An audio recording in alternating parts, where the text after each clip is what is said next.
The fun part of owning a car or truck that looks a little bit different than everyone else's is that it attracts attention, and usually that's good. People come up to you, ask questions, they take pictures, you get tagged in social media, but sometimes it can be bad. The naughty people. And the attention that you start to attract isn't that good. And what I mean is, your car's parked in your driveway, it's late at night, and random cars come through and stop right in front of your vehicle. It doesn't make me feel too good. Or I park it in a parking lot that looks pretty safe, but when I come out, there's some sketchy people looking at it. I love how it looks, but I want to protect it. And unsponsored, this is what I came up with. Nexar. They make some really sick cameras to help protect your vehicle. And the one I chose was the Beam 2. And I'm pretty sure everyone knows how to open a box, so I'll skip that part. When you open it up, what you get is the camera system right here. You get a forward-facing camera and a rear camera on the back. And then the other additional things you get, power, which will run through my OBD, and it's a pass-through, meaning I'll plug this into my OBD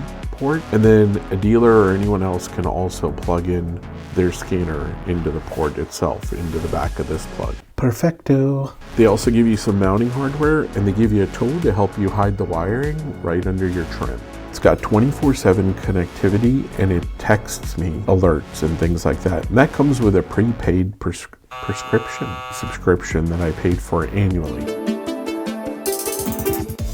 Nexar has made this easy for us. It's going to be a 3-step install. Step 1 is setup. We're going to take the OBD plug, which powers the camera itself, and we're going to plug it into the truck's OBD port. So I'm going to do that real quick.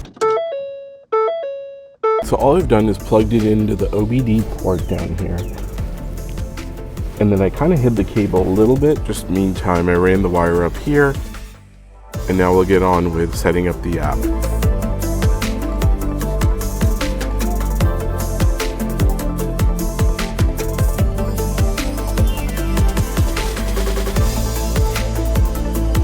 Now that we got the app set up, step 2 is going to be prep. Basically, figure out where you're going to place it on your windshield. And I've kind of determined an inch off of this front top tint is where I want it to go. So they've included some wet wipes, so we'll clean that area.